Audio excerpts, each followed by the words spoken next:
بہت ہی اہم موضوع پہ آپ سے آج بات کرنا چاہ رہا تھا اور موضوع ہے عمران خان صاحب کی گرفتاری اور اس کے بعد ان کا میڈیکل چیک اپ۔ پہلی تو بات میں نے پچھلے ویلاگ میں بھی بات کی تھی کہ عمران خان صاحب کو اڈیالہ جیل کی جگہ اٹک جیل منتقل کیا گیا۔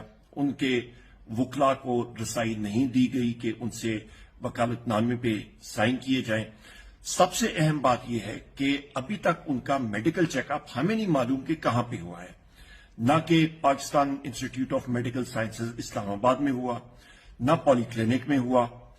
اٹک میں وہ فیسلٹیز ہیں ہی نہیں کہ وہاں پہ ان کا میڈیکل چیک اپ صحیح طریقے سے ہو سکے۔ تو ہمیں اس وقت خطرہ ہے عمران خان صاحب کی زندگی کا۔ ہمیں نہیں معلوم کہ یہ فیشسٹ حکمران کیا کرنا چاہ رہے ہیں، نہ ان کی طرف ہماری رسائی ہے، نہ ان کی وکلاء کی رسائی ہے، ان کے وکالت نامے جو ہیں وہ سائن نہیں ہو رہے ہیں، نہ ان کا میڈیکل چیک اپ ہوا۔ تو یہ ساری چیزیں بہت ہی زیادہ تشویشناک ہیں۔ ہم لوگ ہر فورم پہ یہ چیز اٹھائیں گے، ہم لوگ عدالت میں جا رہے ہیں، اور اس کے لیے ہر قسم کے ہتھ کنڈے یہ فاشسٹ حکومت استعمال کر رہی ہے۔ ہماری اپیل ہے سول سوسائٹی کے لوگوں کی، سارے لوگوں کی، ہمارے وکلاء حضرات کی، کہ اپنی آواز اٹھائیں اور اس ناجائز جو اقدامات یہ امپورٹڈ حکومت اور فاشسٹ حکومت اٹھا رہی ہے اس کی روک تھام کریں۔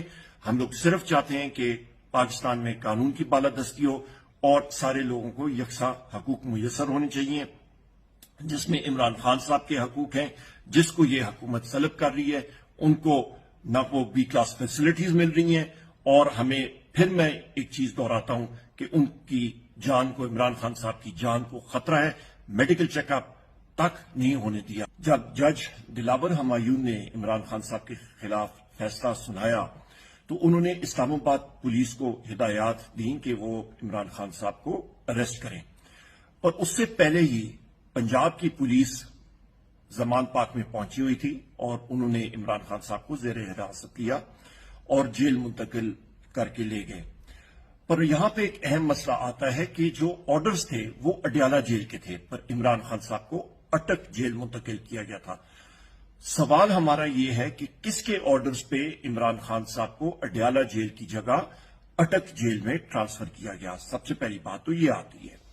دوسری اہم بات یہ آتی ہے کہ اٹک جیل ایک بڑا پرانا جیل ہے اور وہاں پہ بی کلاس فیسلٹیز موجود ہی نہیں ہیں۔ عمران خان صاحب پاکستان تحریک انصاف کے چیئرمین بھی ہیں اور ایک سابق وزیر اعظم بھی ہیں، اور ان کو وہ فیسلٹیز دی جانی چاہیے جو ان کا ایک حق ہے، جس طرح کہ میاں نواز شریف صاحب کو، مریم صاحبہ کو، جس طرح کہ خورشید شاہ صاحب کو، جس طرح کے باقی لیڈران کو وہ فیسلٹیز اور چیزیں جو ہیں وہ دی گئی تھیں۔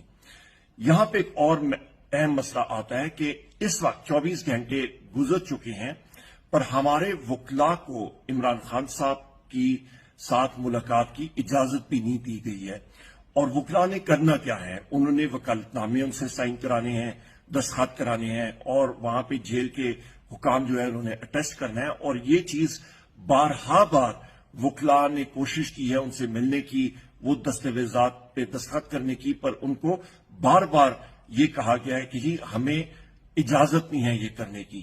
تو یہ تو ایک بنیادی انسانی حقوق کی خلاف ورزی ہے، یہ عمران خان صاحب کا آئینی حق ہے۔